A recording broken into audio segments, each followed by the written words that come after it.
Warahmatullahi wabarakatuh.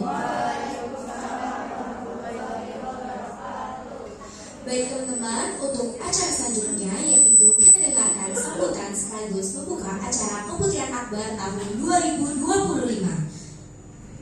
Pertama, akan ada sambutan dari pembina ekstrakurikuler Rohani Islam SMA Saksiwan. Kepada Ibu Kus Andayani kami persilahkan.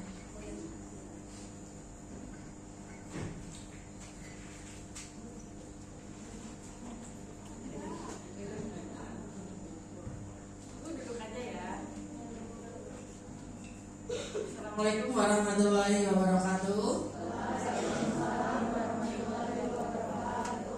Segala puji bagi Allah Subhanahu wa Ta'ala, di mana kita bisa berkumpul lagi di tempat ini dalam rangka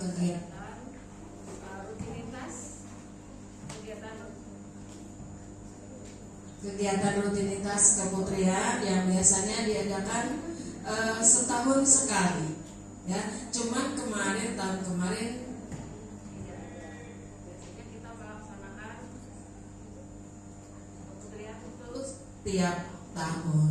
Ya, kemudian tahun ini kebetulan kita terbatas pesertanya. Sebetulnya ini kesempatan baik buat kalian untuk mengikuti kegiatan ini, tapi masih ada aja yang tidak mengikuti kesempatan ini. Padahal bagus banget ya.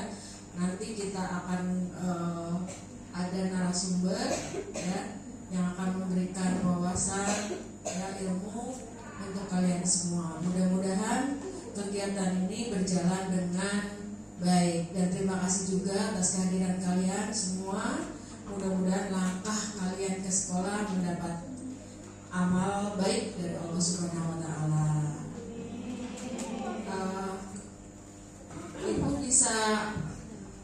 Ibu akan berpantun, boleh nggak? Ya, karena ini kesempatan yang baik dan kita sebentar lagi akan menghadapi bulan Ramadan. Kembang melati sebelah indah, di tengah taman jadi hiasan. Harum Ramadan tercium sudah. Kalau ada salah mohon dimaafkan.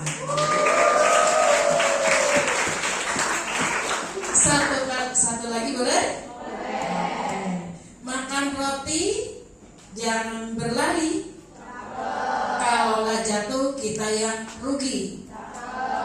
Bersihkan hati, sucikan diri, sambut Ramadan sebentar lagi.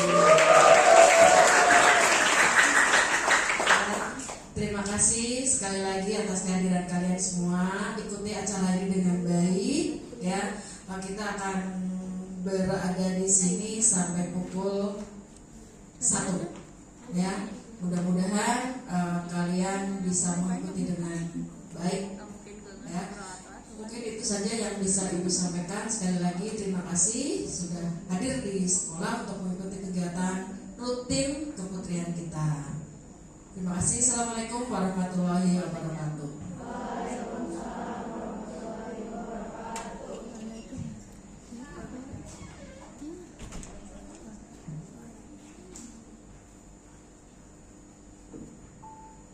Terima kasih atas sambutannya kepada Ibu Gus. Selanjutnya adalah laporan pelaksanaan dari Ketua Pelaksana Keputrian Akbar tahun 2025. Kepada Rita Maya, waktu dan tempat dipersilakan. Bismillahirrahmanirrahim. Assalamualaikum warahmatullahi wabarakatuh. Waalaikumsalam warahmatullahi wabarakatuh. Segala puji hanya milik Allah Subhanahu wa Ta'ala yang telah memberikan nikmat iman, kesehatan, dan kesempatan kepada kita semua, sehingga kita semua bisa hadir pada hari ini dalam acara kegiatan Keputrian Akbar tahun 2025. Selawat serta salam senantiasa kita curahkan kepada junjungan kita Nabi Muhammad SAW beserta keluarga, sahabat, dan pengikut beliau hingga akhir zaman. Dengan penuh kebahagiaan, saya Rita Maya Masuti sebagai Ketua Pelaksana mengucapkan selamat datang kepada hadirin dengan seluruh peserta berjumlah 88 orang. Tema besar yang kami ambil tahun ini adalah generasi berdaya menjaga kehormatan dan menggapai impian. Tema ini lahir dari kesadaran akan pentingnya menjaga nilai-nilai Islam, kita sebagai muslimah, dan untuk memperjuangkan impian kita dengan berusaha sebaik mungkin dan kerja keras. Saya percaya bahwa kita semua memiliki potensi besar untuk menggapai impian kita masing-masing dan bisa memberikan manfaat untuk diri sendiri, keluarga, masyarakat, bahkan dunia. Oleh karena itu, saya mengajak kita semua untuk bisa memanfaatkan momen ini sebaik mungkin. Akhir kata, kami mengucapkan terima kasih banyak kepada semua pihak yang telah mendukung terselenggaranya acara ini. Semoga segala kebaikan, pahala yang akan dilipat gandakan oleh Allah Subhanahu wa Ta'ala. Amin ya Rabbal Alamin. Sekian dari saya, kurang lebihnya mohon maaf. Wassalamualaikum warahmatullahi wabarakatuh.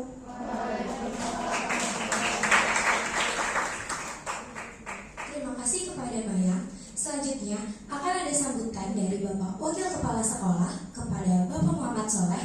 Waktu dan tempat dipersilakan.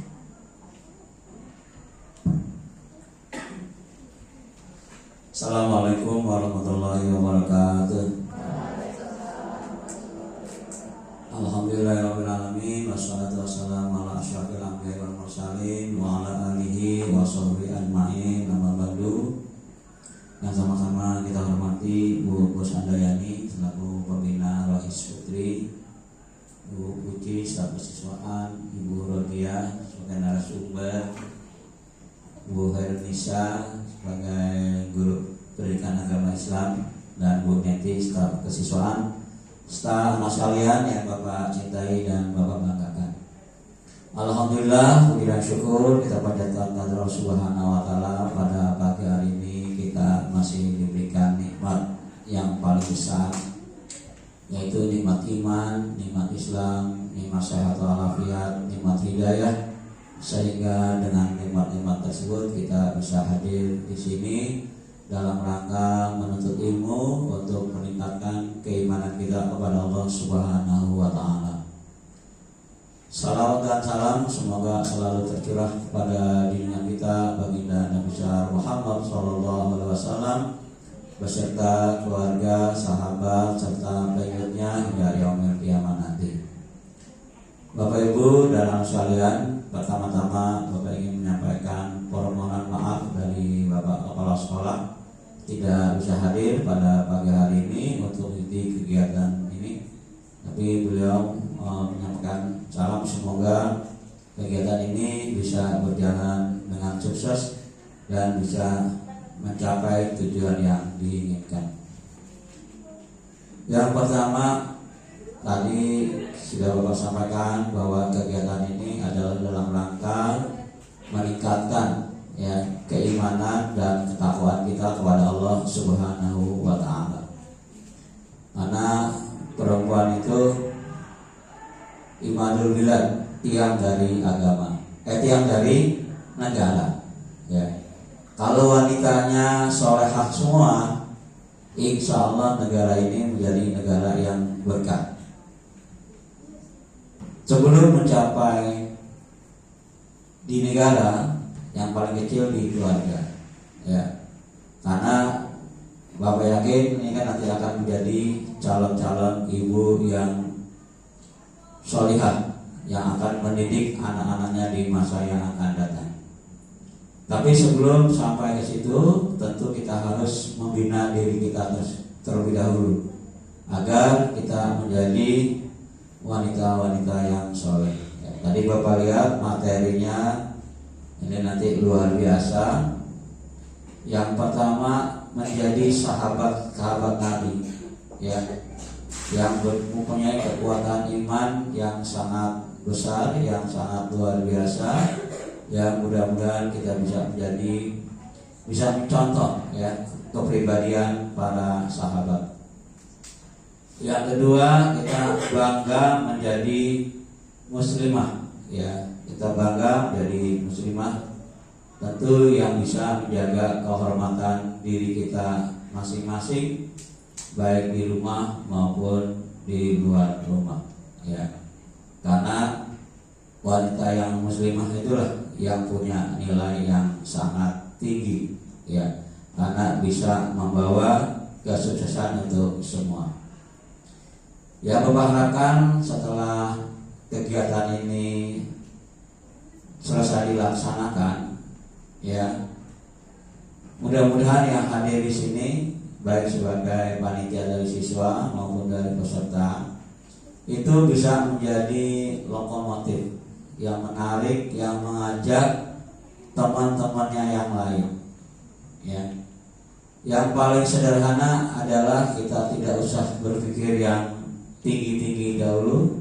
Kita berpikir dari yang paling sederhana, yaitu sholat zuhur berjamaah ya. Jadi mudah-mudahan bisa menarik teman-temannya yang lain agar bisa sholat zuhur berjamaah di awal waktu ya, di kloter pertama. Sekarang kan kita istirahatnya sudah diatur menyesuaikan waktu sholat pukul 12.15. Jadi pada saat pukul 12.15 kita bersegera menuju ke masjid, sholat zuhur berjamaah, dan setelah itu baru kita beristirahat, karena istirahat kita cukup panjang, 45 menit ya. Jadi kalau kita bisa memanage waktu, insya Allah waktu yang 45 menit ini adalah waktu yang cukup panjang. Yang kedua, di RAIS ini kan ada istilahnya mungkin latihan atau pembinaan ya, yang dilaksanakan setiap 1 minggu sekali ya. Mudah-mudahan yang hadir di sini bisa ikut aktif ya, karena kita bisa meningkatkan keimanan kita bisa menjadi wanita yang solehah, menjadi kebanggaan keluarga, menjadi penyejuk keluarga. Maka kita harus punya ilmu. Maka dengan ilmu itulah kita tutup. Sekolah sudah menyediakan khusus yang putri ada, khusus yang putra ada. Dan nanti perlu dipahami ya, bahwa kita semua kan akan mengarah kehidupan rumah tangga ya. Pasti ingin, kalau yang putra pengen punya istri yang solehah, yang putri ingin suami yang soleh. Bukan yang namanya soleh ya, suami yang soleh pakai yang ya, suami yang soleh, bukan suami soleh. Kalau suami soleh udah ada istri nggak boleh ya. Jadi suami yang soleh ya. Dan Allah sudah menjadikan yang baik disiapkan untuk yang baik ya. Ayatnya bapak-bapak tanya sama Bu narasumber lah. Iya ya. Jadi yang baik, laki-laki yang baik akan disiapkan, perempuan-perempuan yang baik, dan perempuan-perempuan yang baik juga akan disiapkan laki-laki yang baik. Jadi dari diri kita dulu harus menjadi wanita yang solehah, maka insya Allah kita akan mendapatkan suami yang soleh, sehingga kita bisa menjadikan keluarga yang sakinah, mawaddah, warahmah, dan kita punya semboyan baiti jannati ya. Rumahku adalah surgaku. Kalau orang surga betah apa enggak? Betah. Jadi kalau ada rumah yang anaknya betah di rumah, istrinya betah, ibunya betah di rumah, bapaknya betah di rumah, itu berarti rumahnya adalah surga. Gampang kalau mau menilai, wah rumah saya surga atau bukan ya. Lihat aja, kita betah nggak di rumah. Nah, kalau betah di rumah, berarti kita sudah membentuk baiti jannati. Rumahku adalah surgaku. Jadi rumah itu tempat yang selalu kita rindukan, kemana-mana kita pergi, pengen buru-buru pulang, bukan sebaliknya di rumah pengen buru-buru keluar dari rumah. Pagi-pagi kenapa semangat berangkat ke sekolah, pengen buru-buru meninggalkan rumah. Kenapa setelah selesai pelajaran gak buru-buru pulang ke rumah? Karena gak mau sampai rumah sudah buat pengen tidur gitu ya. Silakan, mudah-mudahan yang hadir di sini semua bisa menciptakan keluarga yang sakinah, mawaddah, warahmah, dan bisa menciptakan rumah yang baik di jannati gitu ya. Itu kan tujuan kita hidup di dunia, yang selalu kita minta dalam setiap doa, yang selalu diakhiri Rabbana atina fid dunya hasanah wa fil akhirati hasanah wa qina azabannar. Semua apapun yang kita minta ujungnya di tiga itu ya. Bahagia di dunia dan bahagia di akhirat dan terhindar dari api neraka ya. Lalu untuk berikutnya, untuk panitia nanti kalau ikan lu karena ini sudah jadi, Bapak juga akan cek tanggal dan jamnya. Jadi untuk tahun berikutnya, karena ini berkaitan dengan SPJ ya. Jadi nanti kalau tanggal 16 Sya'ban 1446 Hijriah, tambahkanlah garis miring atau garis bawah tanggal berapa sekarang? 15 Februari ya. Supaya lebih jelas lagi harinya gitu ya. Hari Sabtu 15 Februari 2025 gitu. Kalau pemenangannya cuma 16 Sya'ban 1446. Gak apa-apa, di setiap acara juga sama. Mau di acara di masjid, di musola, selalu kita gandengan seperti itu ya, karena kita punya tanggalan juga ya. Lalu untuk jam, kalaupun kita kan sudah punya susunan acara itu, jangan sampai bahasa sampai selesai gitu. Jadi kalau ada acara apapun jangan selesai. Selesai itu sesuatu yang tidak bisa dibatasi ya kan. Untuk ke depan nanti untuk kegiatan apapun ya, bikin undangan, bikin apa itu jangan bahasanya selesai, tapi ditutup dengan waktu. Walaupun nanti bisa dipercepat, bisa diperlambat, itu tidak masalah. Jadi orang sudah bisa memprediksi, oh kita punya ada kegiatan. Misalkan kamu ada kegiatan rapat di mana di sekolah, di mana itu jamnya harus ditulis sehingga pembina atau gimana kalau ada orang tua nanya, Bu, anak saya kok nggak hadir, nanti belum pulang. Oh Pak, Bu, sedang rapat. Sampai kapan? Sampai selesai, kan sudah. Sampai selesai itu sampai jam berapa? Jadi harus diberikan jelas waktunya, gitu ya. Untuk perbaikan apapun kegiatannya, itu tempat, tanggal, hari itu harus jelas ya, jamnya harus jelas. Jadi jangan bahasa sampai dengan selesai sesuatu yang random yang sudah kita buat ya. Itu saja mungkin Bapak yang bisa Bapak sampaikan. Jadi yang pertama, yang hadir di sini bisa menjadi apa? Lokomotif, gerbong yang bisa menarik teman-teman yang lain. Kita nggak usah berpikir yang terlalu jauh, kita berpikir yang sederhana aja, yaitu melaksanakan sholat zuhur berjamaah. Karena kegiatan ini disandingkan dengan mengingat peringatan Isra dan Mi'rajnya Nabi Muhammad SAW, yang salah satunya adalah bekal yang paling utama adalah melaksanakan ibadah sholat 5 waktu ya. Yang kedua, mudah-mudahan menjadi wanita-wanita muslimah yang tangguh, yang bisa dibanggakan, yang bisa menarik teman-temannya yang lain ke arah yang lebih baik. Nanti bisa di keluarga, bisa untuk keluarga yang sakinah, mawaddah warahmah, dan bisa menciptakan keluarga rumah tangga yang baik di jannati. Jadi walaupun kita belum berkeluarga, tapi kita bisa menciptakan rumah kita menjadi rumah yang terasa berada di dalam surga ya. Sekian kita buka kegiatan ini dengan membaca surah Al-Fatihah. Mudah-mudahan kegiatan yang kita laksanakan ini diberikan keberkahan oleh Allah Subhanahu wa taala, dan segala aktivitas yang sudah kita lakukan mulai dari sholat duha, membaca Al-Quran ya, karena kita lagi bulan suci Ramadan ya, mudah-mudahan kebiasaan yang kita awali di pagi hari ini bisa menjadi kebiasaan kita di bulan suci Ramadan yang akan datang.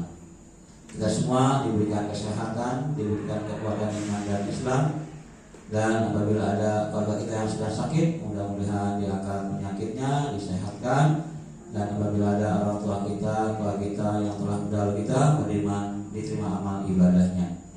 Alhamdulillah, walikulillahi sholihal Fatihah. A'udzubillahi minasyaitonirrajim. Bismillahirrahmanirrahim. Alhamdulillahirabbil alamin, arrahmanirrahim, maliki yaumiddin. Iyyaka na'budu wa iyyaka nasta'in. Ihdinas siratal mustaqim. Shiratal ladzina an'amta 'alaihim ghairil maghdubi 'alaihim waladdallin. Amin. Terima kasih kepada Bapak Ibu, guru dan narasumber yang sudah berkenan dan siap untuk mendampingi anak-anak kita pada pagi hari ini. Lebih kurangnya mohon maaf. Wassalamualaikum warahmatullahi wabarakatuh.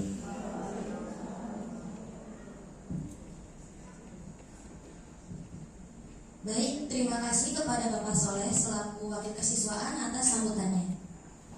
Untuk acara selanjutnya, yaitu penyampaian materi bertemakan menjadi hebat seperti Sohabiah oleh Kak Roida Nusaibah. Kepada Kak Roida, waktu dan tempat dipersilakan.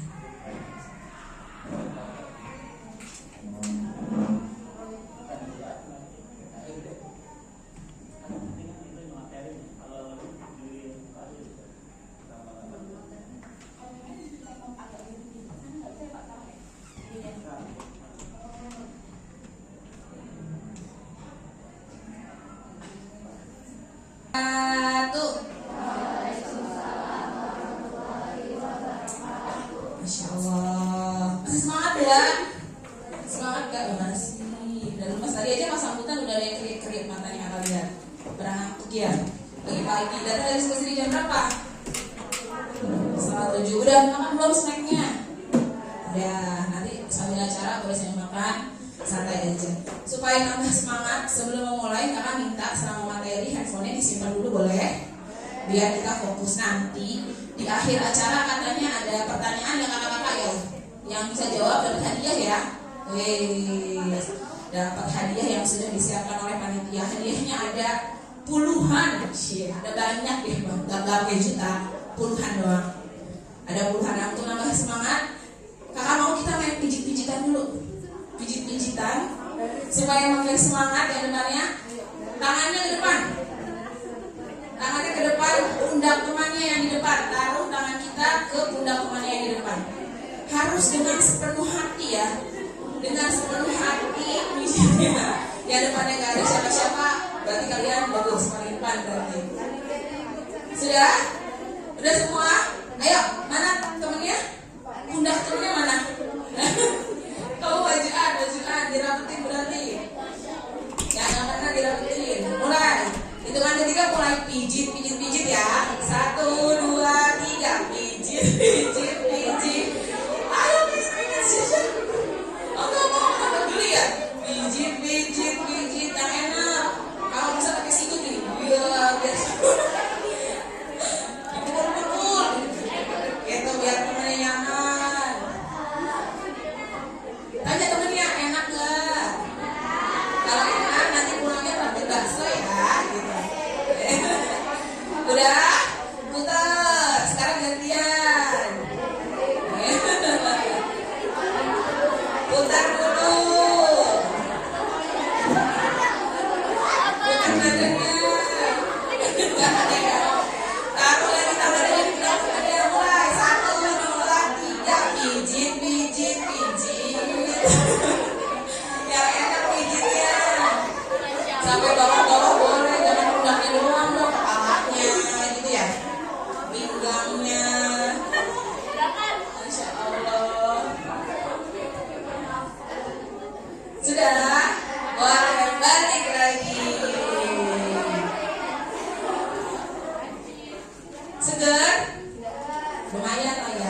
Sambil menunggu, oh udah. Sambil menunggu boleh minum-minum dulu biar enak.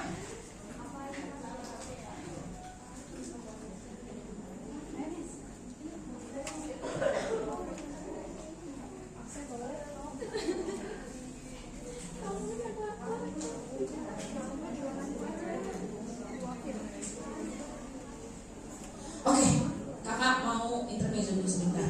Sebelumnya di kita udah siap belum? Sudah siap? Sudah siap? Kita bisa mulai ya. Jadi tidak ada handphone selama materi boleh, supaya bisa fokus. Karena sebenarnya handphone itu bisa memecah fokus ketika dipergunakan tidak pada tempatnya. Ketika sedang ambil ilmu, belajar atau apapun, usahakan handphonenya dipergunakan untuk sesuatu yang berhubungan dengan apa yang kita kerjakan. Itu ya. Ada yang pernah atau ada nggak yang senang dengar cerita tentang siapa sih sahabat-sahabat perempuan di zaman Rasul yang keren banget gitu? Ada nggak yang pernah sengaja baca gitu? Ada nggak? Nggak ada ya? Atau sengaja dengar kajian di YouTube deh, ustaz siapa gitu yang ngobrol atau yang cerita tentang siapa sih sahabat Rasulullah di zaman dulu tuh yang keren banget sepak terjangnya, yang background pendidikannya tuh keren banget, yang menjalani hidup dari dia lahir sampai meninggalnya tuh keren. Ada nggak yang pernah nyari tahu? Wah, ada yang cari tahu tuh. Farah ya? Si Farah pernah cari tahu, masya Allah. Tapi memang kenyataannya di zaman sekarang udah jarang anak-anak muda generasi Z seperti kalian yang katanya sigma ya. Udah di kalian belum sih? Oh, tuh. Tahu ya kalau perkembangan kayak gitu ya. Kakak aja cuma tahunya dari si siapa? Cipung, si Rafathar tuh yang sigma itu nggak ngerti. Tapi memang di kalangan kalian untuk mencari sesuatu yang seperti itu, yang keren di mata Allah, yang keren ala Islam itu jarang. Tapi kalau artisnya lagi kontroversi, kasusnya anaknya Nikita Mirzani, ikutin nggak? Ketawa deh. Tapi yang lain, anaknya Rumaisyah di zaman Rasulullah, ada yang pernah ikutin nggak? Siapa tuh anaknya Rumaisyah? Gimana masa kecilnya Anas bin Malik, seorang perawi hadis terbesar terbanyak sepanjang sejarah, yang hadisnya menjadi tuntunan hidup kita. Itu diriwayatkan oleh anak 10 tahun yang ikut jadi pelayan pribadinya Rasul. Jadi pengikut pribadinya Rasul. Rasul kemana-mana dia yang nyiapin sendal, dia yang nyiapin baju. Itu yang menjadi pondasi kita sebagai seorang Muslim, umat Islam, berpacu pada Al-Quran, Sunnah, dan dibantu dengan dalil dari hadis. Itu yang dikatakan anak muda yang dari kecil dia belajar sama Rasulullah langsung. Jadi kita akan bahas hari ini. Materi pertama, hebat seperti sahabiah. Next. Siapa itu sahabiah? Jangan lupa ya, nanti kita ada pertanyaan loh. Sambil makan gak apa-apa, yang penting mendengarkan. Yang penting jangan main HP. Sahabiah adalah sahabat di zaman Rasulullah SAW dari kalangan perempuan. Mereka berasal dari berbagai suku di Jazirah Arab. Karena di Jazirah Arab itu ada berbagai macam suku. Salah satunya yang paling besar adalah suku Quraisy. Mereka mempunyai loyalitas dan keberanian yang luar biasa dalam menegakkan agama Allah. Menjadi garda terdepan saat ada wahyu yang turun. Jadi ketika ada wahyu yang turun, biasanya para sahabi itu gak banyak nanya. Wahyu itu sampai dengan perintah pakai jilbab. Kenapa sih harus pakai jilbab? Emang ngapain sih pakai jilbab? Emang gak bisa ya kalau gak pakai jilbab? Kan yang penting rambutnya. Kalau sekarang jangan pacaran. Kenapa sih gak boleh pacaran? Udah gede kali. Gitu gak? Ada yang ngantuk. Nah, kalau zaman dulu tidak ada yang menentangkan mengenai wahyu. Menjadi garda terdepan pada saat ada wahyu yang turun dan tak gentar saat ada seruan untuk berperang. Loh, yang perempuan berperang, tapi dengan posisinya masing-masing. Mereka tidak gentar untuk teguh dalam iman Islam yang pada saat itu, meskipun dengan resiko nyawa yang akan menjadi taruhannya. Dan bahkan para sahabiah di zaman dulu, untuk mempertahankan imannya, yang dipertahankan adalah nyawa. Kalau kita masuk Islam harus gak? Kok Islam dibunuh misalnya? Kita ngerasain gitu gak? Sholat dibunuh, kita ngerasain gitu gak? Walaupun ternyata di belahan dunia lain Masih ada yang kayak gitu. Contohnya rakyat Uighur di Cina, di India, di Lebanon, di Palestina. Masih seperti itu. Indonesia ada nggak? Walaupun ternyata hasil terbaru Indonesia menjadi sekarang udah turun, bukan lagi jadi terbesar yang sekarang kedua ya. Yang pertama sekarang bukan Indonesia lagi menjadi negara terbesar muslimnya di dunia, tapi di dunia di Asia ya. Saya kemarin ngeliat ya sudah turun di peringkat kedua. Karena dan itu pun setelah peringkat kedua hasil survei membuktikan bahwa cuma 3,6% yang masih sholat. Itu sedih banget. Yang masih sholat dari 103,6 yang masih mau sholat. Padahal sholat adalah amal yang ditimbang pertama. Kalau nggak sholat, semua amalnya Allah anggap nol. Mau dia kaya, mau setiap bulan infaknya 1 miliar, nggak sholat, nol. Mau punya anak yatim sampai 10 yayasan anak yatim, tapi tidak sholat, nol. Jangan termasuk. Semoga kita semua yang di sini tidak termasuk ke bagian ke 3,6% itu. Harus sholat itu harus dipaksakan. Dan mereka para sahabat yang hidup di zaman itu sholatnya harus sembunyi-sembunyi. Ketika turun wahyu setelah peristiwa apa? Sholat itu Isra Mi'raj. Setelah peristiwa Isra Mi'raj, besoknya Rasulullah sampaikan bahwa setiap muslim wajib sholat. Gak pakai nanya, sholat hari itu juga. Sholat apa ya Rasul? Subuh, zuhur, asar, maghrib, isya. Subuh patokannya ini, zuhur patokannya ketika matahari seperti ini, asar ketika matahari mulai terbenam, maghrib ketika matahari sudah tutup seluruhnya, isya adalah ketika sudah muncul bulan yang penuh. Itu Rasulullah pakai waktunya kayak gitu. Dilakuin. Pakai nanya? Enggak. Selesai sholat, diapain? Bisa dibunuh. Adiknya Abu Bakar As-Siddiq, Umar, yang namanya Asma, baca Al-Quran, lalu kedengeran sama Umar ketika Umar masih belum masuk Islam, didorong, dipukul. Umar itu kan tingginya itu 2,5 meter. Kalau dari sahabat 2,5 meter. Kalau dia pakai kudanya Umar itu nggak bisa pakai kuda sahabat yang lain. Karena kalau pakai sahabat ini kudanya itu kakinya Umar bisa melengsreh di pasir. Saking digambarkan Umar sebesar itu, yang bisa menyerupai fisiknya Umar itu pamannya Rasul namanya Hamzah. Kalau orang-orang pada zaman dulu jahiliyah ketika belum masuk Islam, kalau zaman dulu mereka, kalau kita berburunya apa? Domba, rusa. Nah kalau Umar dan Hamzah itu berburunya bukan itu, singa padang pasir itu diburu sama dia, itu dipanggul gitu ya, dibawa pulang ke rumah. Nah Umar seperti itu, keras. Dan Umar adalah termasuk yang selama menjadi orang kafir, dia yang memutus untuk mengubur hidup-hidup semua bayi perempuan yang baru lahir. Karena buat dia perempuan itu adalah memalukan, gak bisa ngapa-ngapain selain kamar, kasur, dapur. Kasur, dapur, apa gitu ya kalau ibaratnya sekarang, yang merendahkan perempuan. Seperti itu. Tapi ketika sudah masuk Islam, lihat ayat-ayat Al-Quran banyak banget bertebaran. Bahkan ada satu surat khusus hanya untuk perempuan. Apa nama suratnya? An-Nisa. Itu dibahas semuanya. Kalau baca Al-Quran, kadang bagi yang belum baca Al-Quran, baca terjemahnya. Itu kayak diajak ngomong sama Allah. Itu di An-Nisa dibahas semuanya tentang bagaimana kita wajib berjilbab, bagaimana perempuan itu dilindungi, ada larangan tidak boleh memukul. Kasus KDRT itu ada larangannya. Ketika dilarang, ada larangan dalam Quran.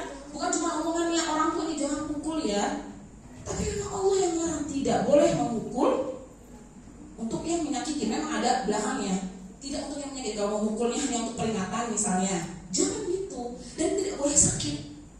Itu ada dalam. Ada lagi apa? Warisan yang membagi berapa perempuan, berapa anak perempuan, berapa istri, berapa nenek, itu ada. Semua ada dalam surat An-Nisa. Allah yang kasih. Ada nggak surat namanya Ar-Rijal? Ada nggak? Ar-Rijal itu namanya laki-laki. Ada nggak? Nggak ada. Karena saking Islam sangat mengistimewakan perempuan. Jadi kalau Islam aja mengistimewakan perempuan, buat perempuan-perempuan yang tidak mengistimewakan diri sendiri, itu tindakan apa? Bodoh atau enggak? Salah atau benar? Salah. Dengan Al-Quran mengatakan bahwa julurkan jilbabmu sampai menutupi dada. Dada itu adalah bagian yang paling melepuh dalam tubuh perempuan, betul nggak? Itu aja yang paling melepuh aja harus ditutupin. Makanya gimana buat yang nggak mau sengaja menutupi itu? Nauzubil. Lanjut. Next. Kita masuk ke sahabat pertama, yaitu namanya Nusaibah binti Ka'ab. Ini bukan yang narsis, utama-utama nama kakak ada belakangnya ada Nusaibah. Bukan akhirnya membahas ini, bukan. Tapi memang beliau adalah salah satu sosok sahabat yang paling luar biasa di zaman itu. Namanya Nusaibah binti Ka'ab. Next. Dijulukinya sang perisai Rasulullah. Kenapa bisa begitu kak? Nanti ada ceritanya. Kita baca dulu biografinya Nusaibah binti Ka'ab. Siap-siap ya, nanti ditanya ya. Nusaibah berasal dari kaum Ansor. Kaum Ansor itu kan ada kaum Muhajirin dan kaum Ansor. Kalau Muhajirin itu orang-orang dari luar yang datang ke Madinah. Nah kaum Ansor adalah orang-orang asli, Akamsi, penduduk asli Madinah. Anak dari Ka'ab bin Amr bin Auf dan Rabab bin Abdullah bin Habib. Nama lainnya adalah Ummu Umarah. Jadi selalu dipanggilnya bukan kadang-kadang namanya bukan Nusaibah, tapi dipanggilnya Ummu Umarah. Ada juga yang mengatakan Ummu Imarah. Pokoknya yang jelas nama panggilannya lebih tenarnya itu. Nusaibah memiliki suami bernama Zaid bin Asir dan dikaruniai 2 orang putra bernama Abdullah dan Habib. Setelah Zaid syahid, jadi suaminya ini ikut perang, lalu syahid dalam peperangan. Nusaibah menikah lagi dengan Ghaziah al-Ghazili an-Najari dan dikaruniai seorang putri bernama Hawla. Itu tahun beliau ada punya 2 putra dan 1 putri. Next. Apa keahlian Nusaibah binti Ka'ab dalam keluarga dan dalam dakwah Islam? Kita bahas dulu dalam keluarga. Beliau adalah seorang ibu yang penuh kasih sayang dengan anak-anaknya, taat dan setia kepada suaminya, menjadi tauladan yang baik bagi anak-anaknya sehingga seluruh anaknya menjadi pejuang di jalan Allah. Jadi anak-anaknya Nusaibah itu gak ada yang disuruh di rumah. Jangan kalau ada Rasul menyerukan perang, ayo kita perang. Jangan berangkat, nanti kamu meninggal nak, ibu gak sanggup gitu misalnya. Gak ada yang kayak gitu. Rasulullah bilang perang, berangkat. Ibu yang menyiapkan semua peralatan perang, baju sirahnya, kudanya, perbekalannya, pedangnya dia asah biar tajam, tombak-tombaknya diruncingkan biar tajam.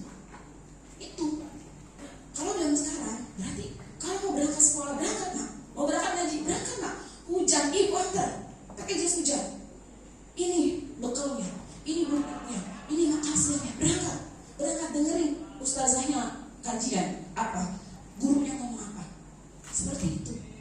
Kalau kita menjadi ibu nanti harus seperti itu jadi ibu. Hujan dikit, udah nggak usah sekolah hujan. Nanti ibu izin aja sama guru kamu sakit. Jangan gitu. Pertempurannya itu justru di situ menjadi seorang ibu, memastikan anak-anaknya mendapatkan hak pendidikan, haknya sebagai seorang anak diperjuangkan. Termasuk pendidikan. Pendidikan itu adalah wajib. Menuntut ilmu itu wajib. Berangkat terus kayak gitu. Belajar dari diri sendiri juga. Jangan gampang nyerah sama keadaan. Ya udah hujan-hujan gak usah deh. Aduh panas banget gak usah berangkat deh. Ada kementerian akbar. Tapi gak usah deh. Cuma sebentar doang. Kita harus disiplin sama diri sendiri sehingga kita bisa mendisiplinkan orang lain. Jangan berharap kita bisa mendisiplinkan orang lain kalau diri sendiri aja belum bisa disiplin. Lalu dalam dakwah selalu mengikuti hampir setiap peperangan bersama Rasulullah sebagai tim logistik dan medis. Masya Allah. Jadi kalau zaman dulu belum ada tuh namanya sekolah kedokteran, belum ada. Tapi beliau mampu menguasai ilmu medis, menjahit luka, mengobati luka. Dan tahu kan kalau peperangan itu lukanya nggak main-main, kena nanjak panah, kena robek dan lain sebagainya. Nah beliau adalah tim medis. Nusaibah juga ahli hadis. Hadis itu maksudnya beliau bisa mentaklik atau memastikan bahwa oh iya hadis ini betul, hadis ini tidak betul. Beliau mahir dan punya keterampilan dalam peperangan dan berkuda. Jadi selain itu juga beliau tampil sebagai orang yang pandai berperang. Next, kisah heroik Nusaibah bin Ka'ab. Kisahnya dalam perang Uhud, salah satu perang yang ada di bukit. Nah, Uhud itu namanya bukit, sekarang masih ada namanya bukit Uhud. Nah, ketika berperang, beliau ditugaskan sama perempuan-perempuan di belakang, jadi tim logistik. Jadi kalau nanti ada yang terluka ke belakang, biasanya nanti ditandu, dibawa ke belakang dia sama sahabat yang lain, atau buat makanan, menyediakan makanan minuman untuk para pejuang. Nah, ketika perang Uhud itu kan ada, tahu saya tentang harta ghanimah. Harta ghanimah itu adalah harta rampasan perang.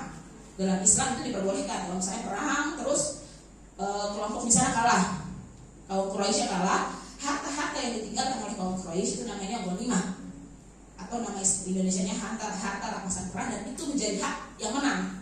Itu boleh buat kita. Dalam Islam itu dihalalkan. Dalam perangan ya, itu dihalalkan.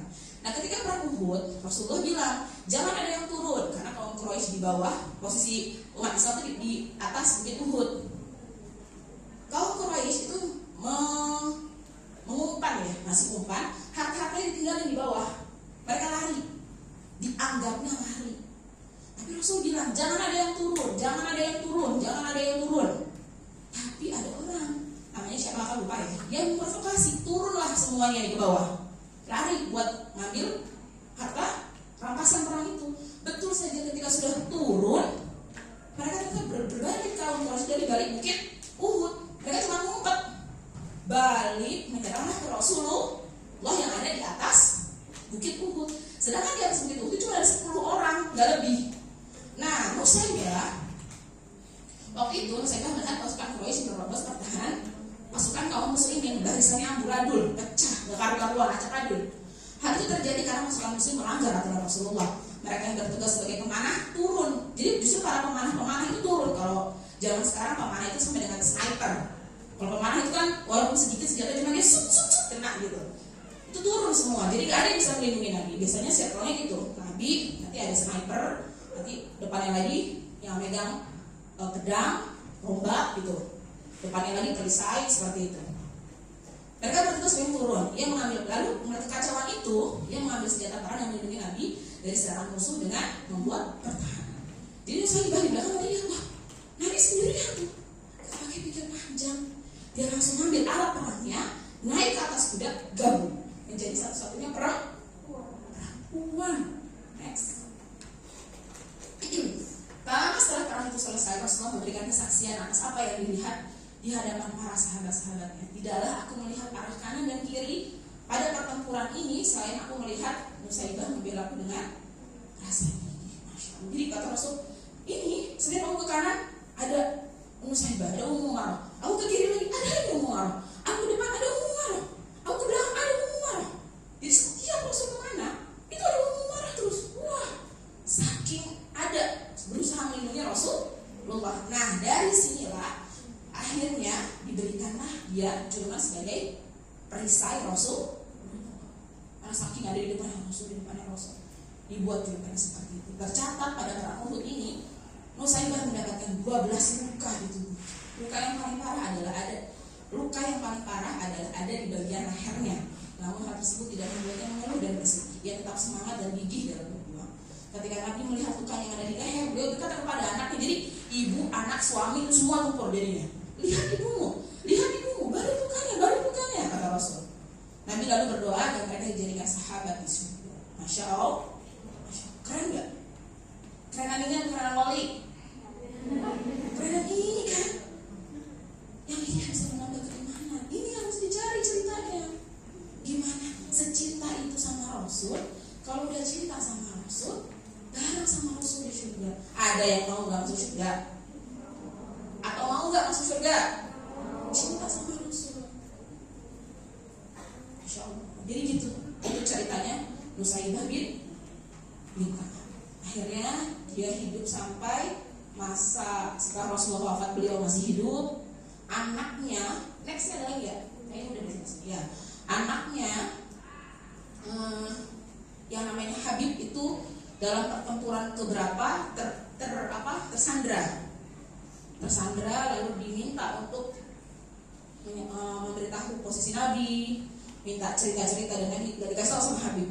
Akhirnya Habibnya dipaksa, di setiap kamu ngasih tahu cerita dipotong bagian organ badannya, dipotong, iya dimutilasi sampai akhirnya meninggal dalam penjara yang kaum Quraisy. Masya Allah ya, seperti itu. Itu dari ceritanya Nusaybah binti Ka'ab. Keren banget. Sebegitu besarnya. Kita nggak perlu sampai seperti Nusaybah binti Ka'ab, nggak perlu sampai harus naik kuda pakai pedang. Kalau misalnya kayak gini nggak aneh ya, nggak perlu sampai kayak gitu. Cuma kita harus menjadi orang yang mau bertempur untuk agama Allah. Bertempurnya sama siapa? Sama syaitan aja dulu.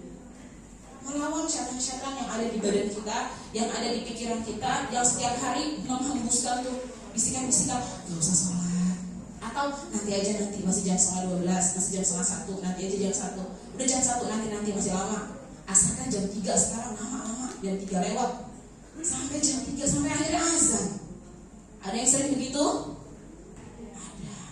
Ketawa itu syaitannya. Nah itu pertempuran kita yang sebenarnya. Itu yang mesti kita lawan yang sebenarnya. Menjadilah Nusaybah untuk diri sendiri. Siap menjadi Nusaybah untuk diri sendiri? Insya Allah. Lanjut, next ceritanya ada Rumaisyah. Namanya bagus sekali. Rumaisyah, dia lebih memilih Allah. Next. Memiliki nama asli, terdapat beberapa versi sih dari beberapa sirah. Ada yang namanya Sahlah, Ramilah, Rumaisyah, Malikah, Rumaisyah, dan Rumaisyah. Tapi yang paling banyak disebar atau yang paling valid itu namanya Rumaisyah. Tapi lebih banyak lagi disebut ya seperti yang tadi. Kalau yang Nusaybah namanya Ummu Imarah atau Umarah, tapi yang ini disebutnya Ummu Sulaim. Disebutnya dari dulu gitu, Ummu Sulaim. Tapi anaknya nggak ada namanya Sulaim. Kalau kita dibilangnya kayak kakak punya anak namanya Konita, biasanya Umi Konita gitu, tapi ada anaknya namanya Konita. Nah kalau di sana Ummu Imarah juga tadi Nusaybah artinya nggak ada namanya Imarah. Ini juga Sulaim namanya juga nggak ada namanya Sulaim. Jadi ini hanya nama sebutan saja, Ummu Sulaim. Ketika Islam menyebar di Madinah, Ummu Sulaim tidak menunda-nunda untuk segera masuk Islam. Jadi termasuk seperti Nusaybah, ketika ada sebuah masuk Islam langsung, gak banyak bertanya. Itu salah satu sifat seorang Muslim. Ketika ada seruan kebaikan yang didasarkan dalam Quran dan Sunnah, tidak banyak bertanya, jalankan saja. Cahaya Islam masuk ke dalam sanubarinya. Ummu Sulaim mengajak suaminya yang namanya Malik bin Nadir untuk memeluk Islam, namun ditolak, bahkan dimarahi. Karena ketika itu masih menyembah berhala. Karena udah marah-marah, lalu kemudian Malik pergi meninggalkan rumah. Tapi kalau rumahnya baru pergi, beberapa jam kemudian datanglah kabar kepada Ummu Sulaim bahwa suaminya meninggal karena dibunuh oleh musuhnya di jalan. Ummu Sulaim pun menjanda. Kemudian beliau mengutus anaknya bernama Anas bin Malik, karena bapaknya namanya Malik, putranya, untuk mengucapkan 2 kalimat syahadat dan menanamkan rasa cinta yang begitu besar kepada Rasulullah. Jadi dari kecil Anas bin Malik ini di brainstorm, dicuci otaknya, dicuci otak ya, dikasih pemahaman mengenai siapa itu Rasulullah. Jadi yang dikasih tahu sosok dari kecilnya itu bukan artis-artis lain, tapi Rasulullah yang dikasih tahu sosoknya. Rasulullah itu keren banget. Jadi suami dia adil, dia lembut. Jadi sahabat dia bisa dipercaya. Jadi pemimpin dia adil. Jadi panglima dia sangat keren di kancah peperangan. Itu namanya Rasulullah SAW, Nabi Muhammad. Jadi dikasih tahu mengenai Rasulullah sampai Anas sangat amat mencintai Rasulullah. Next. Nah ini ketika fase menyerahkan Anas bin Malik. Saat mendengar Rasulullah datang nih, kan dulu Rasulullah diusir dari Madinah lalu pindah ke Mekah. Lalu ada lagi seruan perintah dari Allah untuk kembali ke Madinah. Dengar nih Ummu Sulaim, Rasulullah mau ke Madinah. Ya Allah, senang banget. Setiap hari Ummu Sulaim dan Anas bin Malik itu kerjanya nungguin Rasulullah datang. Setiap hari. Bahkan Anas kecil, waktu itu masih Anas kecil itu nunggu di perbatasan. Setiap hari Anas katanya, Anas kamu apa yang di sini? Nunggu Rasulullah datang gitu. Setiap hari dia kayak gitu. Lalu ketika Rasulullah datang, Ummu Sulaim langsung bertemu dengan Rasulullah dan meminta Rasulullah untuk menjadikan Anas bin Malik anaknya sebagai pelayan pribadinya Rasulullah. Katanya Ummu Sulaim, Rasulullah, terima anak saya. Saya hadiahkan anak saya untuk menjadi pelayan pribadi kamu. Kayaknya jahat banget sih jadi pelayan. Tapi pelayannya sama siapa dulu? Ini sama Rasulullah, gudangnya ilmu, sosok Al-Quran berjalan yang Rasulullah bilang, Allah bilang dia tidak ada celah dan tidak satu-satunya manusia tidak ada dosa. Itu Rasulullah. Belajar dari beliau. Lalu akhirnya Anas bin Malik pun saat masih 10 tahun dan anak satu-satunya Ummu Sulaim saat itu diserahkanlah kepada Rasulullah dan mengikuti Rasulullah selama 10 tahun. Next. Hikmah yang didapatkan oleh Anas bin Malik selama menjadi pelayan pribadi Rasulullah tentulah sangat banyak. Di antaranya yang pertama, menjadi perawi hadis terbanyak ketiga di kalangan para sahabat. Jadi sahabat-sahabat yang lain juga ada yang merawikan hadis dan Anas bin Malik termasuk yang paling banyak ketiga. Dia sudah meriwayatkan 2.286 hadis. 2, menghafal banyak hadis karena selalu bersama Rasulullah. Yang ketiga, didoakan langsung oleh Rasulullah untuk masuk ke dalam surga serta memiliki harta berlimpah dan keturunan yang banyak oleh Rasulullah. Rasulullah dia orang kaya tuh. Yang keempat, dipercaya oleh Rasulullah untuk menyimpan rahasia. Dan yang kelima, Abu Hurairah radhiyallahu anhu mengakui Anas bin Malik memiliki cara sholat yang paling mirip dengan Rasul.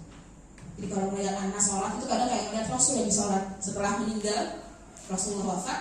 Kalau ngeliatin Anas sholat, kadang Anas suka nangis karena kayak dari belakang kayak Rasul yang lagi sholat di situ. Karena Anas mengikuti betul-betul Rasul setiap waktu. Jadi sampai tahu cara Rasul sholat, apa kesukaannya Rasul, sampai tahu. Next. Lalu apa lagi? Yang Ummu Marah alami yaitu Ummu Marah mengalami kehilangan putra untuk selamanya. Jadi setelah suami pertamanya meninggal dunia, kan beliau menjanda. Lalu dia menikah lagi dengan Abu Thalhah namanya. Lalu Ummu Sulaim ini bukan saja sebagai dai yang baik juga dia, lalu punya anak dari Abu Thalhah itu namanya Abu Umair. Lalu Ummu Umair ketika Abu Thalhah ini sedang pergi, Abu Umair ini sakit anaknya dari Abu Thalhah ini, adiknya Anas bin Malik sakit lalu meninggal dunia. Tapi saat itu kondisinya ayahnya dari Abu Umair atau Abu Thalhah itu sedang tidak di rumah. Next. Lalu Anas bin Malik bercerita, nah ini ceritanya Anas bin Malik. Adikku Abu Umair dari ayah Abu Thalhah meninggal dunia. Ummu Sulaim berkata kepada kerabatnya, jangan beritahu kepada Abu Thalhah, biar aku sendiri yang memberitahunya. Saat adikku meninggal, Abu Thalhah sedang dalam bepergian. Ketika ia tiba, ibuku menyuguhinya makan malam dan keduanya pun makan malam. Sampai itu makan malam. Setelah itu ibu berdandan dan melayaninya. Setelah itu Ummu Sulaim berkata kepada Abu Thalhah, seandainya ada seseorang meminjamkan sesuatu kepadamu untuk beberapa waktu, lantas orang tersebut mengambil lagi barangnya, apakah engkau akan marah? Apakah engkau akan menolaknya? Katanya Ummu Sulaim. Tidak, jawab Abu Thalhah. Kalau begitu bersabarlah, putra kita telah meninggal dunia. Abu Thalhah marah. Mereka kok tidak bertahu sejak awal katanya. Jadi bahasanya seperti itu. Ditanyakannya begitu pelan-pelan. Kalau ada orang yang minjemin, terus yang minjemin itu mau ngambil barangnya, kamu marah nggak? Enggak. Ya udah. Berarti anakmu seperti itu. Maka bersabarlah, anakmu meninggal dunia. Tapi Abu Thalhah karena shock marah. Besok paginya Abu Thalhah menghadap kepada Rasulullah dan menceritakan, Rasulullah begini. Dan Rasulullah menjawab, semoga Allah memberikan berkah kepada kalian berdua di malam pengantin. Maksudnya nanti insya Allah kalian akan dikaruniai lagi anak yang lain. Lalu betul saja mereka dikaruniai oleh Allah laki-laki, semua anaknya berjumlah 9 anak dan semuanya menjadi penghafal Al-Quran. Masya Allah, luar biasa. Jadi kualitas anak-anaknya bukan main. Dari Ummu Sulaim itu yang pertama jadi perawi hadis terbanyak, yang berikutnya 9-nya lagi menjadi penghafal Al-Quran. Dia tukar anaknya ada 10 dan semuanya sukses di akhirat, sukses di dunia. Jadi kadang kalau kita doanya itu jangan sukses dunia, akhirat jangan.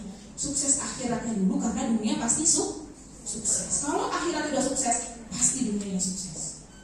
Minta doa ya biar aku sukses di akhirat. Ya kalau mau sukses di akhirat berarti harus kejar amalan-amalan yang akan memberatkan iman kita di akhir. Seperti itu yang dilakukan Ummu Sulaim. Ummu Sulaim nggak ngejar dulu sama Rasulullah, atau Ummu Sulaim bisa saja minta nih anaknya si Anas bin Malik yang cerdas ini, misalnya ke pemerintahan, ketika sudah ada pemerintahan, tolong dia pekerjakan anak saya jadi pemerintahan di Quraisy, uangnya banyak. Bisa nggak seperti itu? Bisa kan? Tapi Ummu Sulaim nggak ngejar itu. Yang Ummu Sulaim ngejar Rasulullah yang tahu kalau secara duniawi Rasulullah nggak bisa kasih gaji. Rasulullah nggak bisa kasih gaji. Karena Rasulullah aja hidupnya sederhana banget. Rasulullah bisa kasih keberkahan dan ilmu. Itu yang Ummu Sulaim kerja. Terbukti nggak? Terbukti. Anas bin Malik hidupnya kaya, anaknya banyak, dapat istrinya cantik. 9 saudaranya lagi yang lain menjadi penghafal Al. Keren ya. Berarti kita harus menjadi Ummu Sulaim. Tapi kan berat banget. Ya apa-apa, nggak mesti sama. Tapi setidaknya kita berusaha mendekati atau bersahabat untuk menjadi seperti Ummu Sulaim. Menjadi istri, menjadi ibu yang pandai agamanya, yang mendahulukan akhirat ketimbang dunia. Insya Allah. Next. Alhamdulillah. Itu materi pertama kita. Selesai. Itu 2 sosok yang luar biasa. Yang pertama tadi namanya siapa? Umar. Siapa nama aslinya?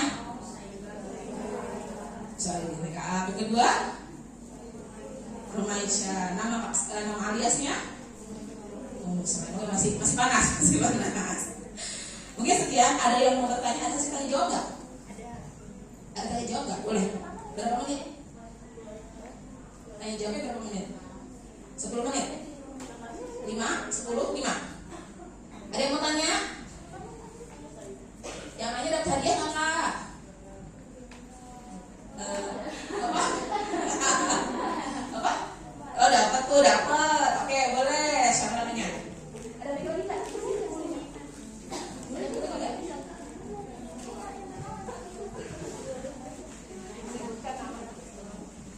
Mana yang tadi mau nanya? Angkat tangannya tuh.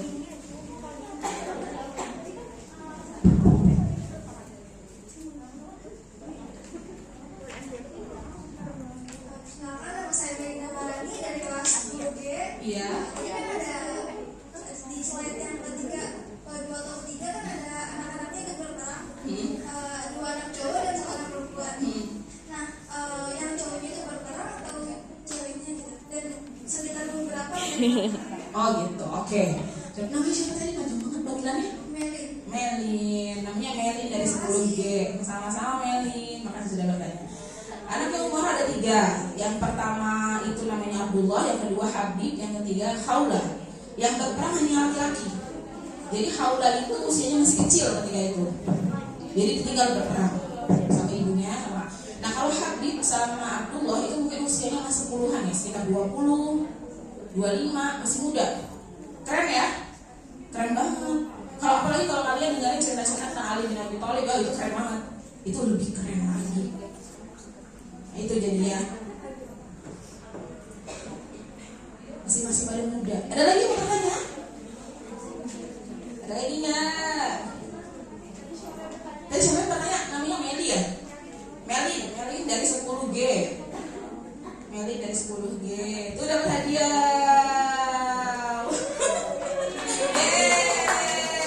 Dapat cemilan. Ada lagi? Masih banyak kan hadiahnya? Masih banyak banget ya? Masih. Siapa lagi yang mau nanya? Nanyanya nggak usah soal yang di sini juga boleh. Nanya yang lain. Boleh. Ada lagi? Gak ada? Cukup? Kalau gitu nanti kita yang tanya gitu ya? Oke, boleh. Kakak cukupkan ya. Dari kakak materinya semoga bisa menambah semangat kita dalam berislam, semangat menambah keinginan untuk menjadi pribadi yang lebih baik lagi, menjadi muslimah yang lebih baik lagi insyaallah. Terutama kakak pribadi. Kakak tutup dengan baca hamdalah. Alhamdulillah. Assalamualaikum warahmatullahi wabarakatuh. Waalaikumsalam.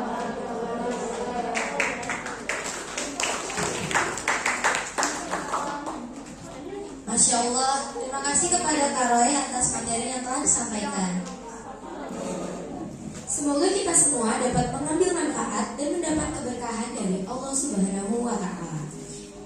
Nah teman-teman, karena tadi kita sudah sholat duha bersama, terus juga mendengarkan materi dari Kak Roy, pasti teman-teman merasa jenuh ya sekarang ya. Nah jadi untuk mengurangi rasa jenuh, kita ini mau masuk ke dalam games teman-teman. Karena tadi Kak Roy juga udah nyampein materi, jadi selanjutnya yaitu ada games yang akan dipimpin oleh Ulia dan Fiona. Kepada Ulia dan Fiona, dipersilakan.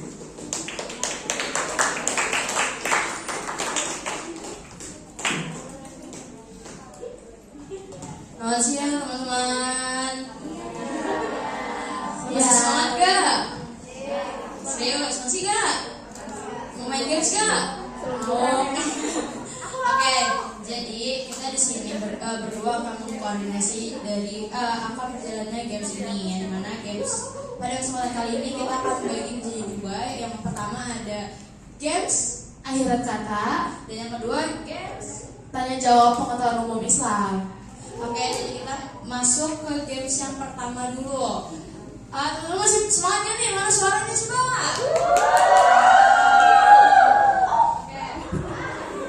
Oke, jadi games pertama yaitu tebak akhiran kata, yang dimana di sini akan terdiri dari dua kelompok, yaitu yang pertama tim dari kelas 10 dan yang kedua tim dari kelas 11, yang dimana masing-masing tim akan berisikan 8 orang yang main di depan.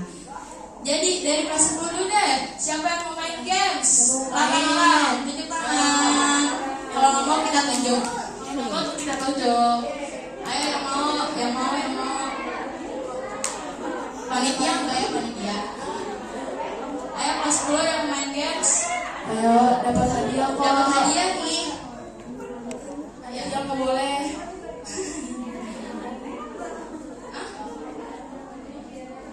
Ada yang mau gak? Kalau nggak mau kita tunjuk.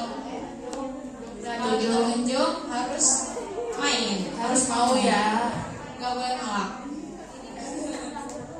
Oke, berarti nggak ada yang mau. Tunjuk Regina, siapa yang bakal main dari kelas 10?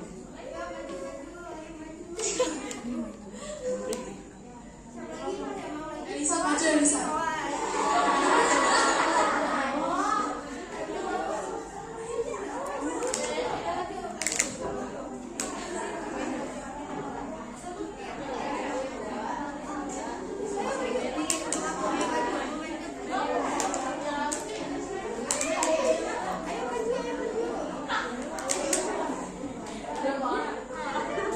Satu tim isinya 8 orang.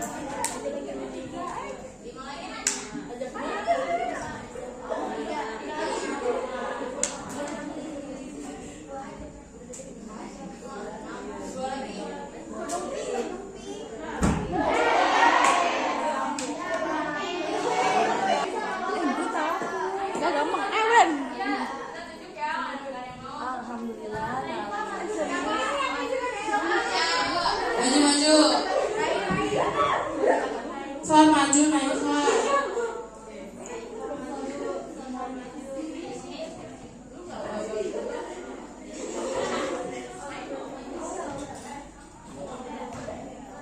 Udah maju.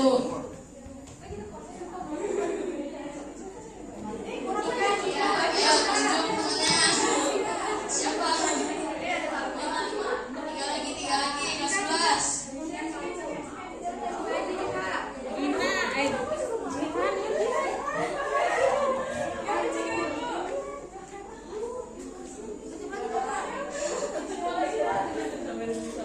Ayo kelas 11 main.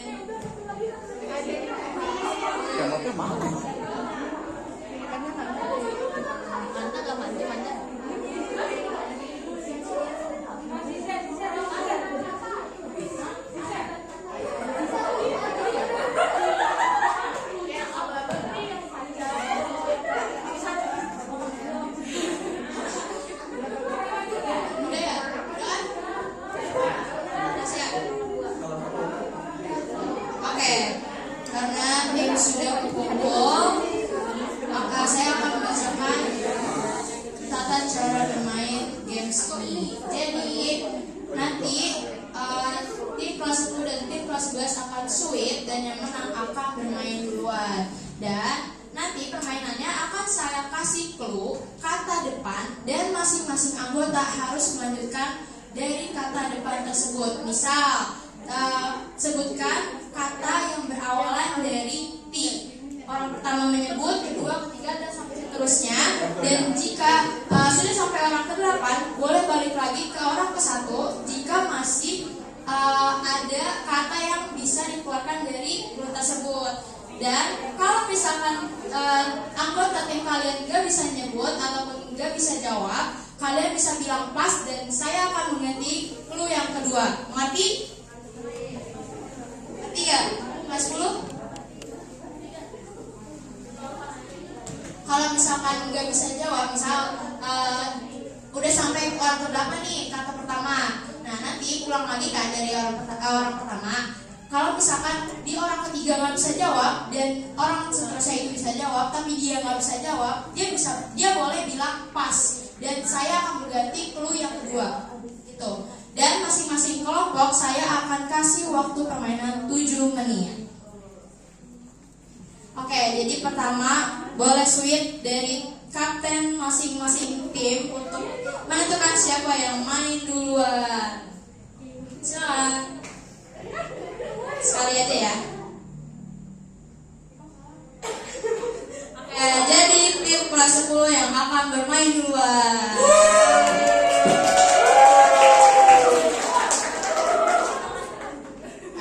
Siap-siap ya, dengar clue yang pertama. Karena Mika terbatas, jadi mohon suaranya dikencangin, oke? Clue yang pertama, sebutkan kata yang berawalan dari pan.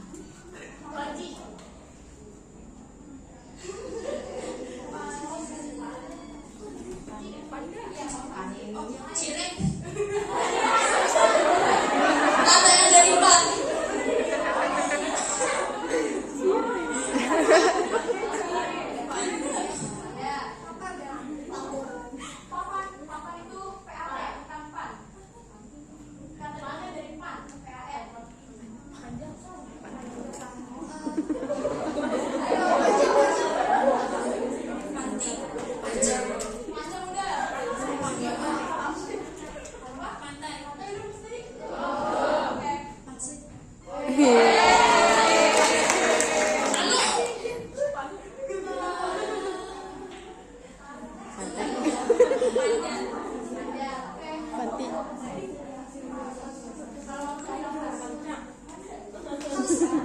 Clue yang kedua, sebutkan kata dari ca, cacing.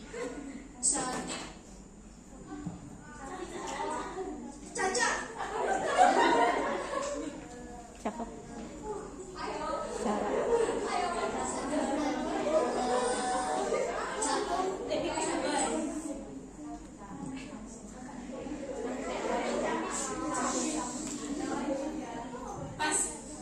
Oke. Kata yang ketiga, sebutkan kata yang berawalan dari ki, kai.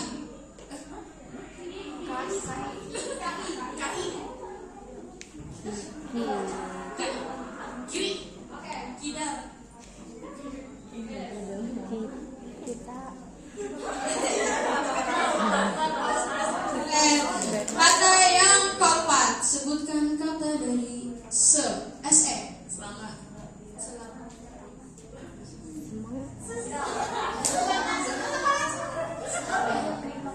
Sepatu.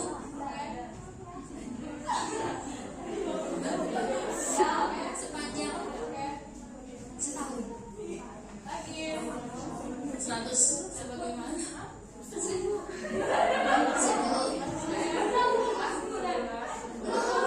Sebanyak. siapa yang itu?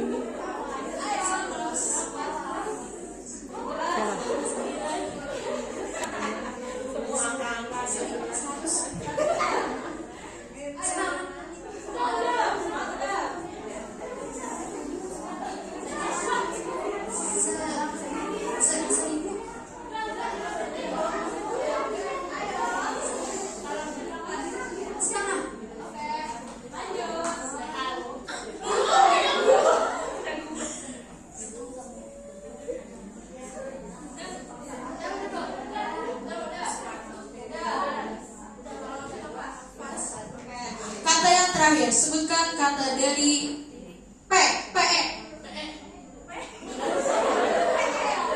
Menghapus.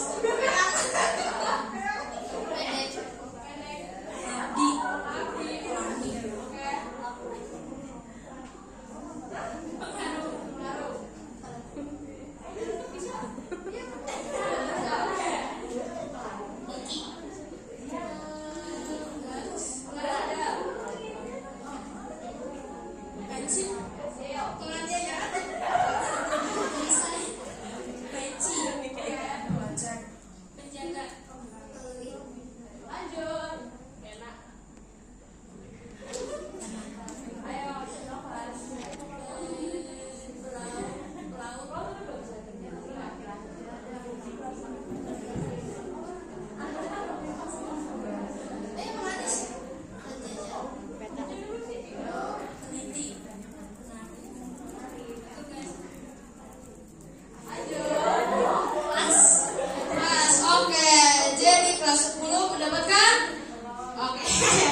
Nanti kita hitung poinnya. Tangan buat kelas 10. Kelas 11 udah siap belum?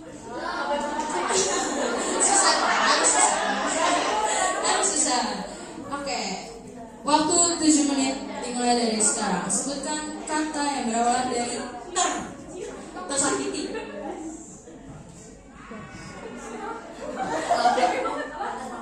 Terniat. Terdepan. Tersebut. Terobati. Loh.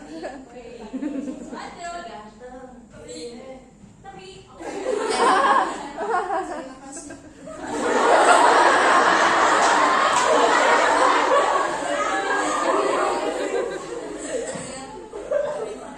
Terlalu terpental.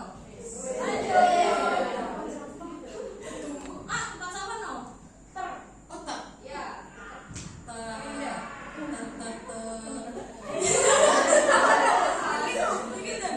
Oke, Pak. Kedua adalah PER, persamaan. Perhatian, kalian perusahaan, persen, perubahan, perbedaan, persamaan, pertama,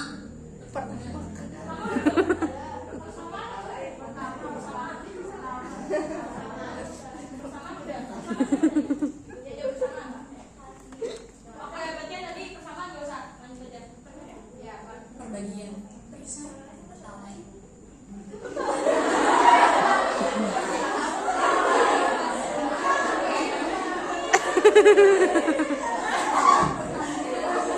Dari berapa dino?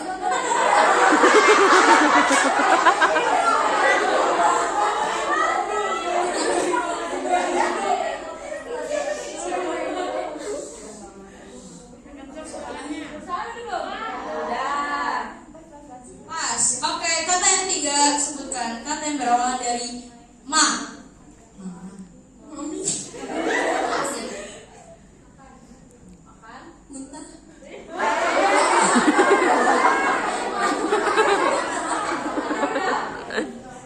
Malah. Maju. Malu. Mati. Maaf. Malas. Masak. Masing.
games pertama sudah selesai.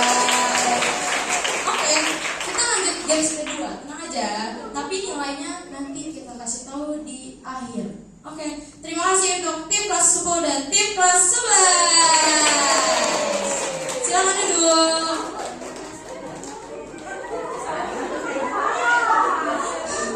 Oke, masih semangat gak nih? Masih semangat gak? Kelas 10? Masih semangat gak? Masih kelas 11 masih semangat gak? Habis ini kita akan main games yang kedua yang akan dipimpin oleh Fiora Kartika Putri.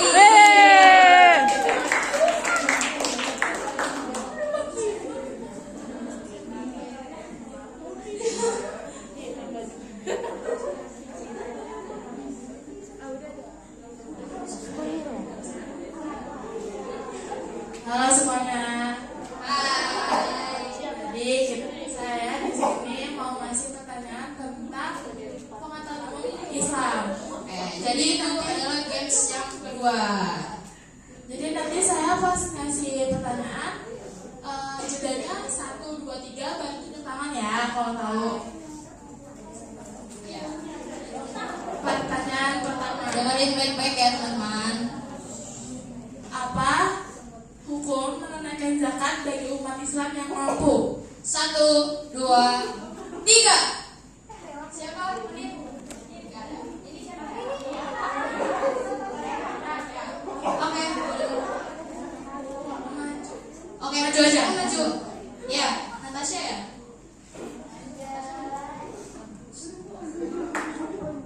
Lagi. Bener gak ya? Bener gak sih? Benar.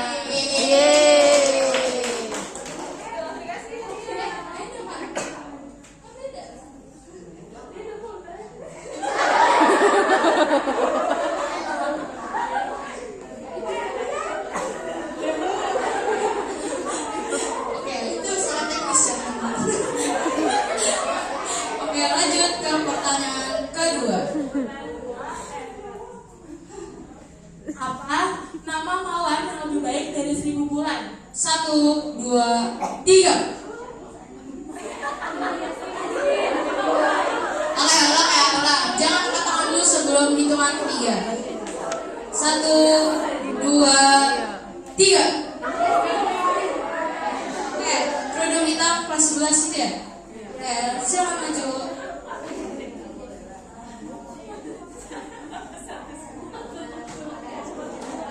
Bener gak Kak? Ulang. Semalam Lailatul Qadar. Bener gak? Benar. Yeay. Siapa namanya tadi? Jasmine.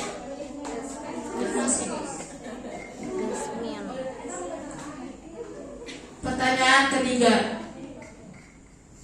Siapakah istri pertama Nabi Muhammad SAW? 1, sabar, 1, 2, 3. Siapa? Panit. Yang pojok, yang mana? Yang hitam, kerudung hitam, pakai kacamata. Panit yang lain tolong diliatin ya, yang angkat tangan duluan.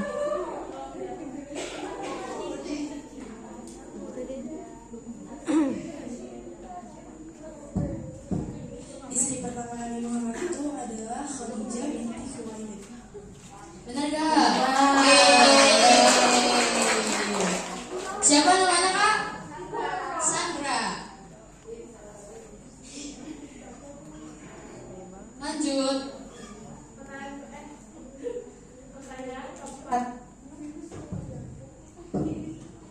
Berapa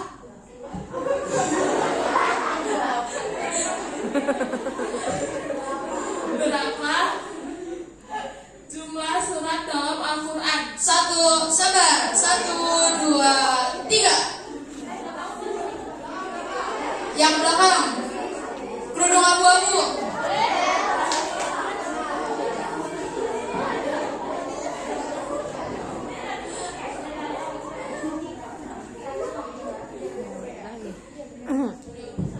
Surat ada 114.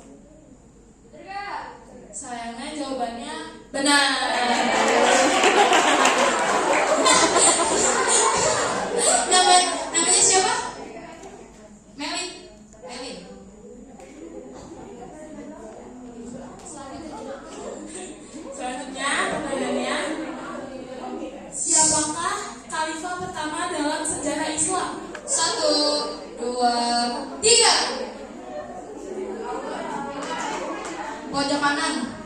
Mas satunya yang kerudung krem.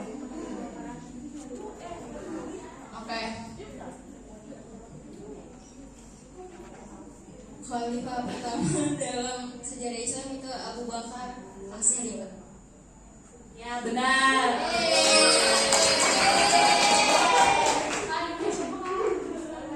Aurel. Ayo teman-teman fokus lagi ya. Pertanyaan selanjutnya. Apa nama kitab yang diturunkan kepada Nabi Musa? 1, 2, 3.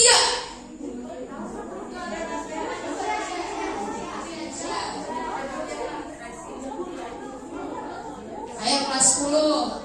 Kelas 10 cepet-cepetan ya. Kita tahu.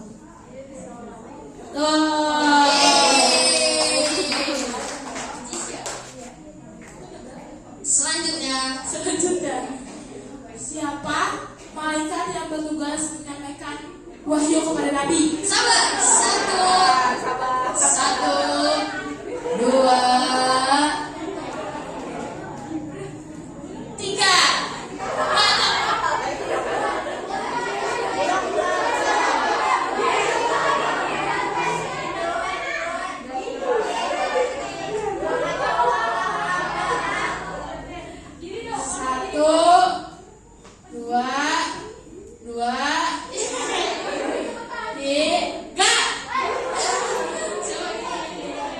Oke, maju silakan. Malaikat Jibril. Ya, betul. Siapa namanya? Melisa. Melisa ya? Melisa. Selanjutnya, Masih semangat gak? Kok lemes banget sih? Semangat gak? Masih banyak nih pertanyaannya. yang kencang coba ngomongnya, semangat gak? Kurang, Fiona kurang. Ulang. Semangat gak? Oke. Apa nama sumur yang muncul di dekat kaki Nabi Ismail saat masih bayi? 1, 2, 3.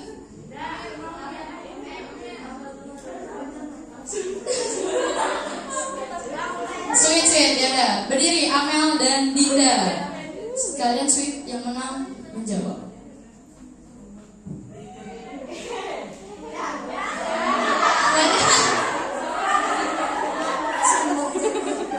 Ya, betul. Dinda, kelas 11.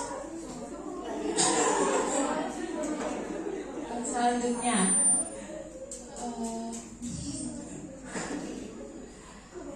apa nama zakat yang wajib dibayarkan sebelum sholat Idul Fitri? 1, 2, 3.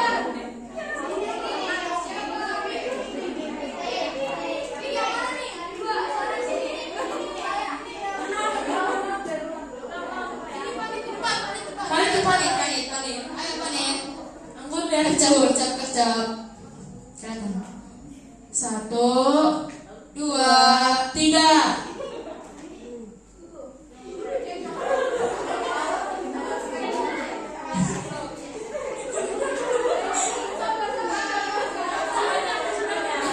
Pertanyaannya masih banyak.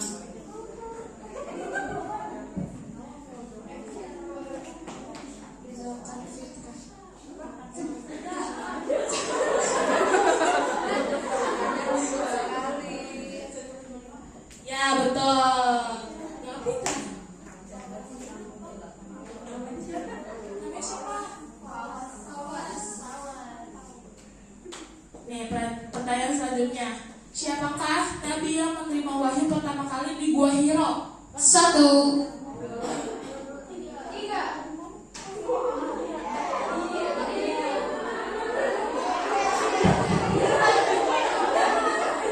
Yang udah jawab, yang udah maju gak boleh angkat tangan lagi ya. lupa bilang. Maaf ya. Yang udah maju dan yang udah jawab tidak boleh mengangkat tangan untuk menjawab.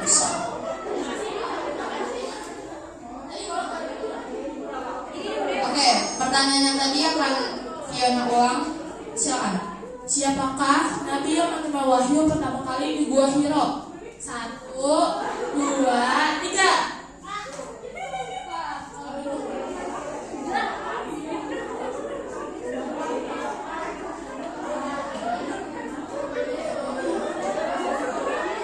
Ayo Bang.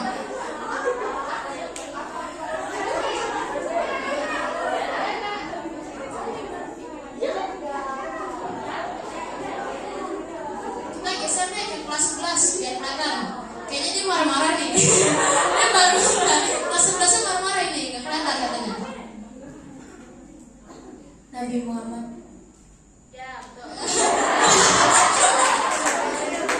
Namanya siapa? Siapa? Raina. Pertanyaan selanjutnya nih, kelas 11. Kelas 10 dong juga ya. Apa saja 3 masjid yang dianjurkan untuk dikunjungi oleh umat Islam? 3.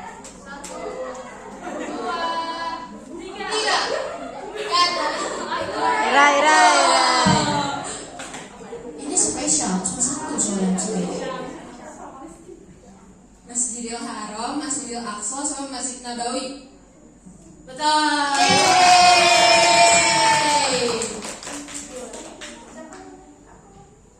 Siapa namanya?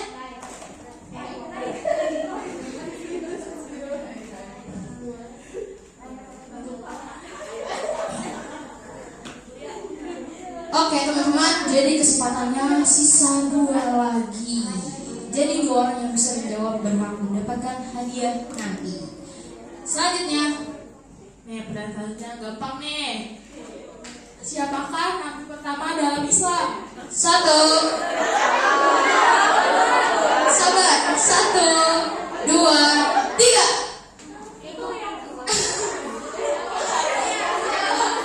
Siapa? Siapa? Oke.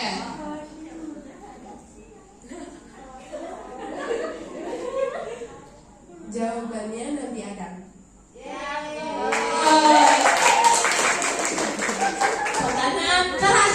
Pertanyaan terakhir, konsen teman-teman.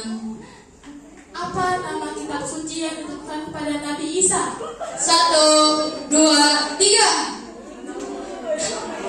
Ayo, siapa?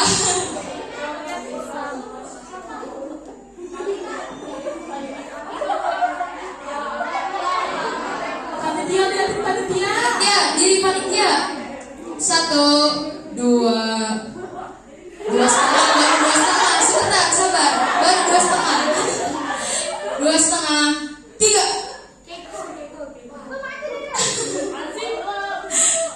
Konita, siapa Konita?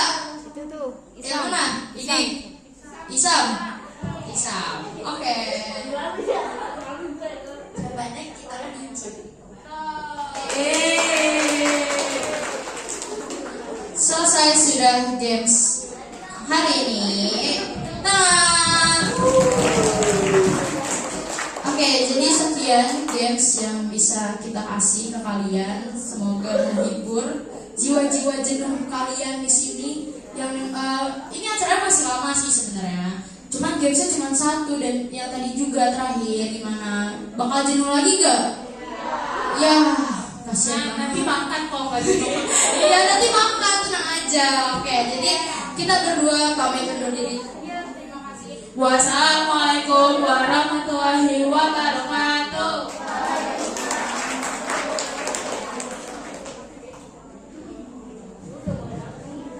Oke, gimana teman-teman? Gamenya seru banget kan? Dan ada juga tadi yang maju-maju, terus ada yang jawab-jawab juga, itu keren banget. Nah, selanjutnya kita mau nantang teman-teman semua buat gambar kaligrafi atau tulisan bahasa Arab. Siapa di sini yang udah pernah gambar kaligrafi?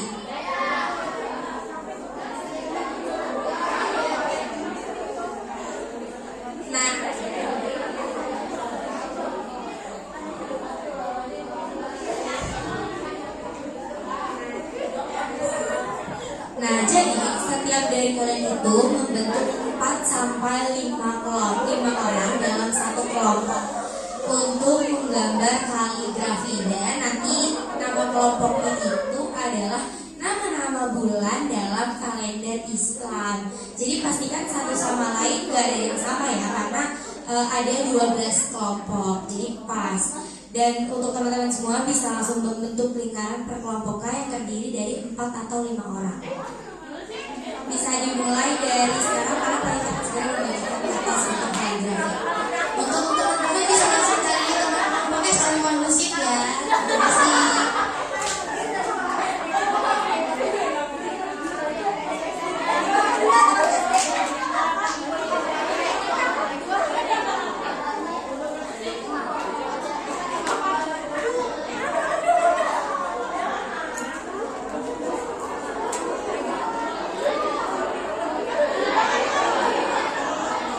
Oke, gimana teman-teman? Udah ketemu semua kelompoknya? Oh itu udah. Ini gimana nih kelompoknya? Oh ini berempat, ini berlima, ini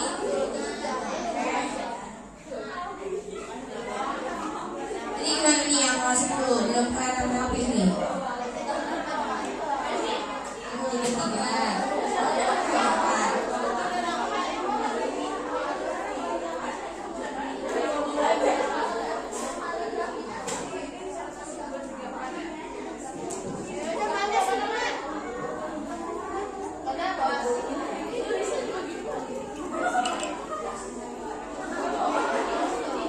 Udah dapet semua kelompok-kelompoknya?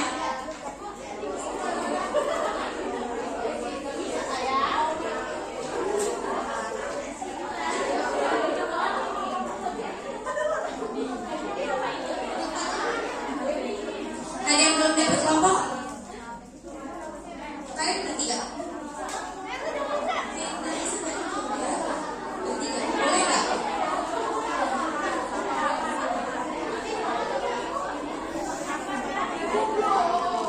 Ini 1, 2, 2.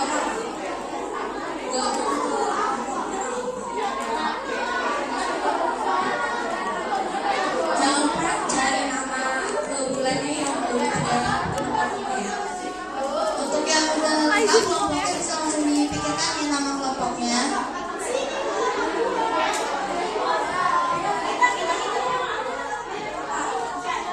Kalau Syabban dari teman-teman. Satu-satu ya, satu-satu. Syabban, kali-kali kawan-kawan. Rajab, Jasmine dan kawan-kawan. Syawal, Tika dan kawan-kawan.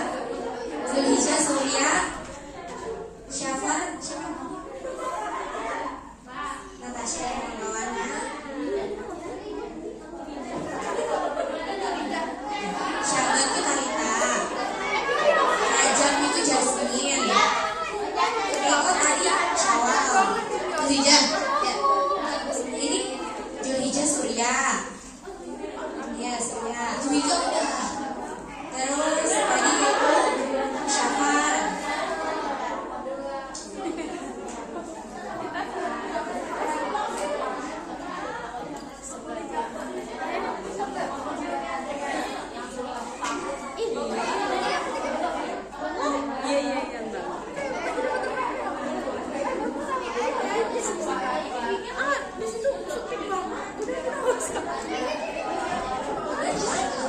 Pindahin. Ini Sandra.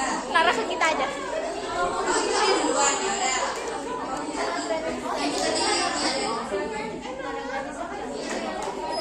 Tadi kelompoknya ini Rabiul Awal. Ini Rabiul Akhir dan Awas dan Awas.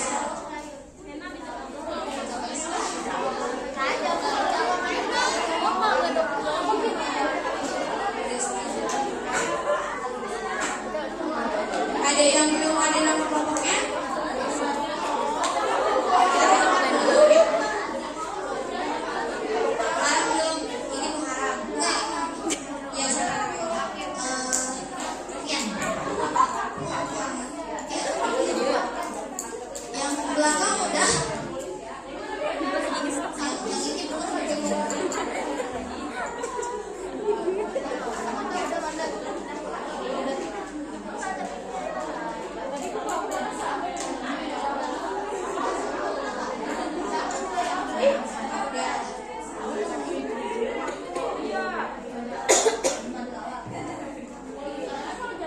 Cuma di Lawal kan katanya Kak.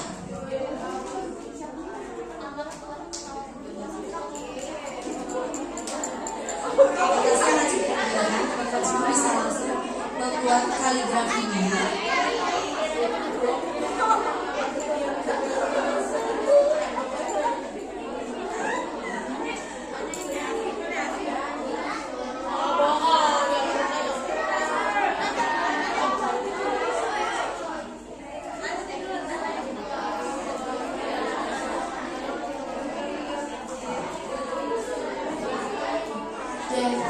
Jadi ini waktunya 25 menit ya teman-teman.